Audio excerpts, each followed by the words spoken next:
There's a special kind of silence that exists in a room after you've shattered a life. It's not an empty silence. It's thick, heavy. It's filled with the ghost of the thing you just destroyed. I'm sitting in that silence now. The police just left. They took him, my best friend, in cuffs for a crime he didn't commit, for a crime I committed. And the worst part, the part that's going to claw me open from the inside out for the rest of my life, is that he looked back at me as they led him away, not with anger, not with betrayal, but with confusion, with a desperate, pleading trust, like I was the one person who could still fix this, like I had all the answers. I have all the answers, Jim. I do, and every single one of them is a monster. This isn't a story about a heist gone wrong. It's not about getting caught. It's about getting away with it. It's about the meticulous, calculated murder of a friendship, and I was the architect. This is the story of how I framed my best friend.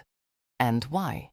To understand the end, you have to understand the beginning. Jim and I weren't just friends. We were a binary star system. We orbited each other. We met in Mrs. Gable's third-grade art class. He was the new kid, all knees and elbows and quiet sadness. I was the class clown, covering up my own mess of a home life with noise. I spilled a pot of violent purple paint all over his perfect sky blue drawing. Instead of crying, he looked at the mess, looked at me, and laughed. Then he grabbed a brush, dragged it through the purple spill, and turned it into a monstrous purple dinosaur crashing through a blue forest. We were inseparable after that. 20 years. That's a long time to know someone's soul. I knew the cadence of his breathing when he was asleep on my couch. He knew the exact meaning behind every one of my fake smiles. We built a language of our own, made of movie quotes, shared scars, and unwavering loyalty. He was the good one, the truly good one, honest to a fault, the guy who'd find a wallet stuffed with cash and track down the owner without a second thought, the guy whose moral compass didn't just point north. It was north. I was the other one. The one with the flexible morals, the charmer, the talker, the one who could always find the angle, the shortcut. Jim was my anchor. He kept me from drifting into the rocks, and I think I was his adventure. I pulled him out of his shell. We were opposites. We were balance. Until we weren't. It started with money. It always does, right? My life was a house of cards built over a pit of debt, student loans, bad bets, a maxed-out credit line trying to keep up a facade for a girl who left anyway. The pressure was a constant, screaming static in my head. And Jim? Jim was fine, not rich but comfortable, steady job, no demons. He'd offer to help, of course he would, but you can't let your best friend, the saint, see the rot inside you. You can't take his money, that would make it real. So, I lied. I said I was fine. I said the startup was about to get funding. I wore the same suit every day and told him it was my lucky one. But the walls were closing in.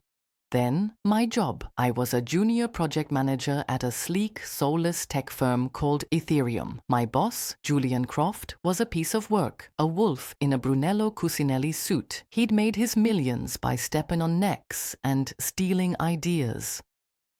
Everyone knew it. No one could prove it. He had a habit, a stupid, arrogant habit. He kept a secondary encrypted hard drive in his office safe. A drive that wasn't on the company network.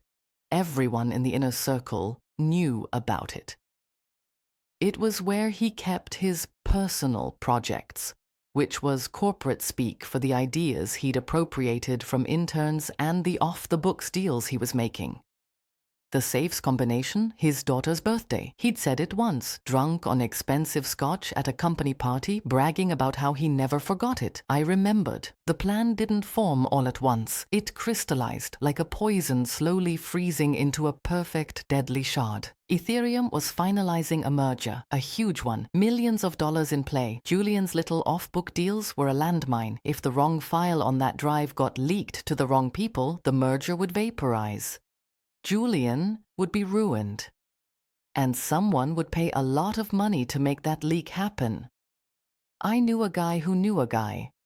The number he mentioned made the static in my head go completely silent for the first time in years. I could do it. I could take the drive, sell the files, plant them where they'd do the most damage, and vanish my debts forever. But I wasn't an idiot. They'd look for the leak. Julian had enemies, but the circle of people who knew about the drive was small. They'd look at me. They'd look at all of us. I needed a patsy, a fall guy. The thought was like a spider crawling across my brain. I recoiled from it. But it didn't go away. It started spinning a web. It had to be perfect. It had to be someone with access, but not too much. Someone with a motive, but not an obvious one. Someone good, because no one would ever believe they'd do it. The very incongruity would be the thing that made it believable. The perfect frame job isn't about making someone look guilty, it's about making their innocence look like a brilliant, calculated lie. And I knew my best friend better than I knew myself. I started weaving the threads. Thread 1. Access. Jim was a graphic designer. He'd done some freelance work for Ethereum 6 months ago, a series of rebranding mock-ups for the merger. He'd been in the building. He had a temporary keycard, since revoked. But the system log would show he'd been there. I just had to make it show he'd been there, again.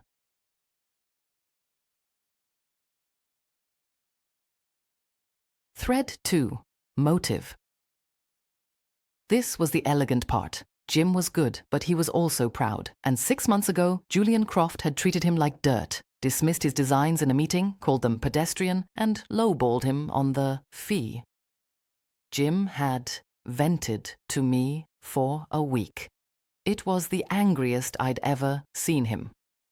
The guy's a parasite, Leo, a talentless hack who gets off on stealing from people. Perfect. A motive of righteous anger, not greed. Revenge, so much more poetic. Thread 3. The digital ghost. This was the technical part.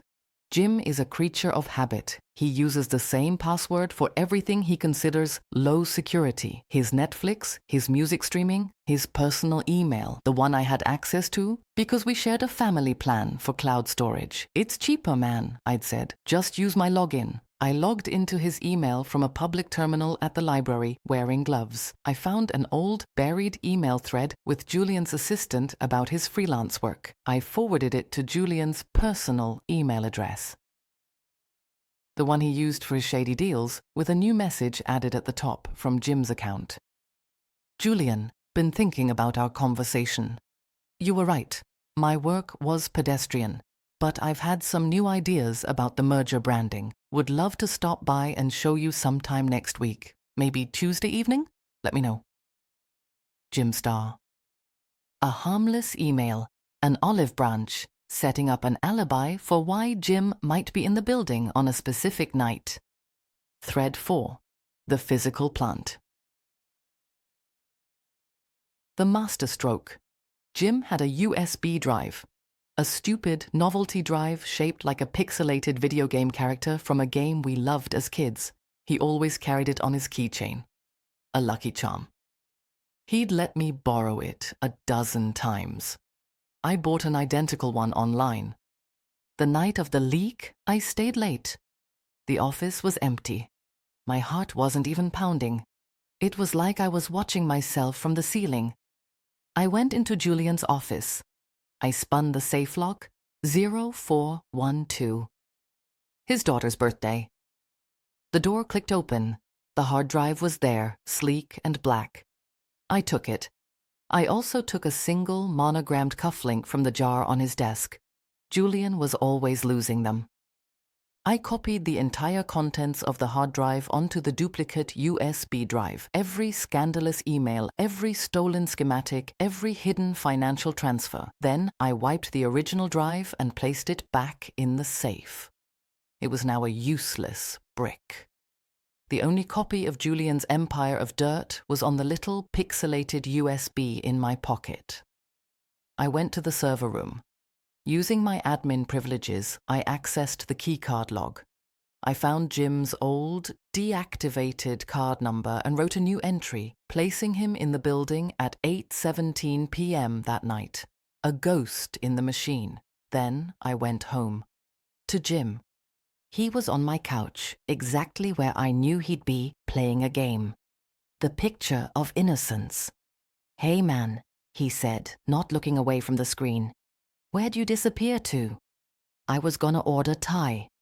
My throat was sandpaper, just had to run back to the office, forgot my phone charger, the lie slid out, smooth and easy. "Classic Leo," he laughed. "Your brain is like a colander." He finally paused the game and looked at me.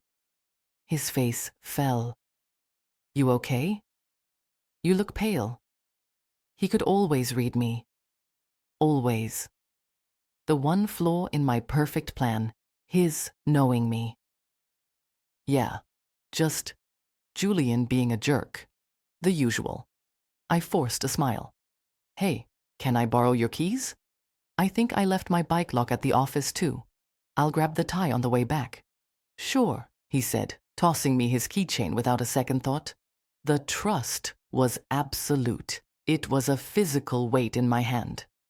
I went to my bedroom, closed the door, and with trembling hands that were now very much not detached, I swapped the USB drives. I took his real, beloved Lucky Charm off his keyring and slid the identical, damning duplicate onto its place. I held the real one in my hand, the evidence of my betrayal. I should have destroyed it, flushed it, but I couldn't. I hid it in an old sock in the bottom of my drawer. A trophy. A curse. I brought back the Thai food. We ate, we laughed. I made a joke about his terrible taste in movies. He shoved my shoulder. It was a perfect, normal night. And the whole time, the thing that would destroy him was jangling in his pocket, right next to his house keys. I sent the files to my contact the next day. The payment hit my encrypted account. The number was real. The silence in my head was finally, truly real. The debt was gone. I waited for the explosion. It took 2 days. I was at my desk, pretending to work, when I heard the roar from Julian's office, the sound of pure, unfiltered rage. Glass shattered. His door flew open. His face was a purple mask of fury. "Someone," he seethed, looking at each of us in the open-plan office, "has been in my safe." The investigation was immediate, brutal, and exactly as I'd predicted. The IT guys found the fabricated keycard log entry within an hour. Security footage from the building's main entrance was pulled. It showed a figure in a hoodie, head down, face obscured, entering around 8:15 p.m. on Tuesday. The height and build could have been Jim. It could have been me. It could have been half the company. But then they found the email. The one Jim had sent from the library, asking to meet on Tuesday evening. Julian's eyes narrowed. "The freelancer?" he snarled. "That little nobody?" They got a warrant for Jim's apartment, his computer. They brought him in for questioning. I was in the meeting when they did it. I had to be. To seem normal. He was confused but cooperative. "Yeah, I sent that email," he said, baffled. I was trying to be professional. He never wrote back. I was never there on Tuesday. I was at Leo's all night. We ordered Thai. Right, Leo? Every eye in the room turned to me. Julian's, the head of securities, Jim's, wide, trusting, begging me to confirm his alibi. This was the moment. The crucible. I looked right at my best friend. I let my face crumple into a mask of pained confusion. I let a perfect, treacherous hesitation hang in the air. "Jim," I said, my voice soft, dripping with fabricated concern. "Man, Tuesday, I had to run back to the office, remember? For my charger. You were at my place when I left, and when I got back. But that was around 8:30. Devitt.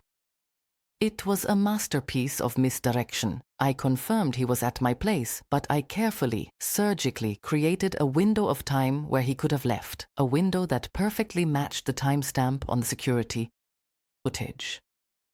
I saw the hope die in Jim's eyes. It was replaced by a dawning, horrifying confusion. Leo, what are you saying? I didn't leave. I just looked down at the table, shaking my head slowly, as if I couldn't bear to look at him, as if I was heartbroken by his lies. That's when the police officer searching his apartment called in. His voice crackled over the speakerphone on the conference table. We found it. A beat of silence. Found what? Julian barked. A USB drive. On his keychain. It's full of files. Financial records. Emails. Looks like it's all yours, Mr. Crockett. I had closed my eyes. I didn't have to fake the tears that welled up. They were real. They were tears of absolute self-loathing triumph. Jim made a sound. A small, broken animal sound. No, that's just my... He looked at me, his eyes screaming the question. Leo? My USB? My lucky charm? What is happening? I finally looked at him. I let him see the tears on my cheeks. I let him see the performance of a best friend's heart shattering. Jim, I whispered, my voice cracking with Oscar-worthy perfection. Why? Why would you do this? Why would you use me? It was the final killing blow. I wasn't just denying him, I was positioning myself as his victim. The final thread in the web snapped taut, and he was completely, utterly entangled. He stopped talking. He just stared at me. The confusion in his eyes didn't fade. It just fossilized. It turned into a flat, dead, uncomprehending stone. They read him his rights. They put him in handcuffs. As they led him out of the glass-walled conference room, he turned his head. He looked back at me, and he didn't say a word. That was 3 hours ago. The silence in my apartment is absolute. The Thai food containers are still on the coffee table. His controller is still on the couch where he left it. The static in my head is gone. It has been replaced by a scream, a silent, internal scream that has no end. I did it. I got away with it. I am free. I am rich. I am safe. I walk to my bedroom. I open the sock drawer. My hands are shaking violently. I pull out the real USB drive, Ben's real lucky charm. I clutch it in my fist. The cheap plastic bites into my palm. I look at it. This stupid, tiny piece of plastic. This symbol of 20 years of friendship, of inside jokes, of unwavering loyalty. And I realize, with a clarity that feels like a shard of ice being driven into my chest, what I have truly done. I didn't just frame him. I didn't just send him to prison. I weaponized our history. I turned our private language into evidence against him. I used his trust as the murder weapon. I took every sacred, cherished memory we had, and I twisted it, perverted it, made it into a rope to hang him with. I convinced the world that the most honest person I have ever known is a brilliant, deceptive criminal. And I convinced him that his other half, his brother, believed it too. The scream inside my head gets louder. I sink to the floor, the USB drive pressed against my forehead. This isn't freedom. This isn't victory. I have locked myself in a prison of my own making. The walls are made of his trusting eyes. The bars are made of his confusion. The lock on the door is the memory of that final, silent look. And the sentence is for life. A sound makes me jump. My phone, buzzing on the floor next to me. It's a number I don't recognize. With a numb hand, I pick it up. Hello? My voice is ragged. Leo? It's a woman's voice. Tight. Official. This is Detective Evans. We met earlier at Ethereum. My blood runs cold. They know.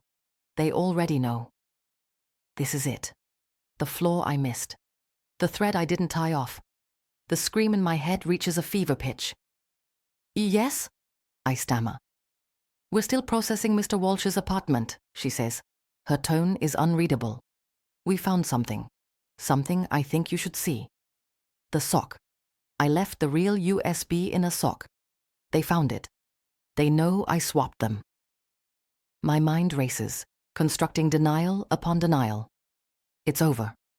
What is it? I force out. It's a note, she says. There's a rustle of paper. Looks like it was tucked into his wallet. It's addressed to you. A note? Not the USB? A tiny, fragile hope sparks. What? What does it say? She reads it aloud, her voice flat, professional, giving no opinion on the words. Leo. I know things have been tough for you lately. You've been putting on a brave face, but I know you, man. I see it. If you're reading this, it's because something happened. Maybe you finally snapped and told Julian Croft what we both think of him. A cold laugh escapes me, tinged with hysteria.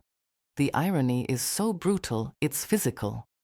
Or maybe the detective continues reading, you did something else. Something Leo-ish. A shortcut.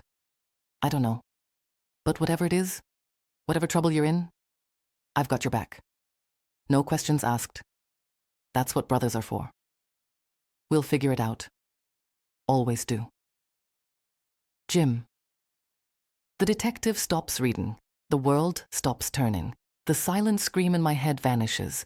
It is replaced by a void. A bottomless, black, absolute void. He knew. On some level, he knew.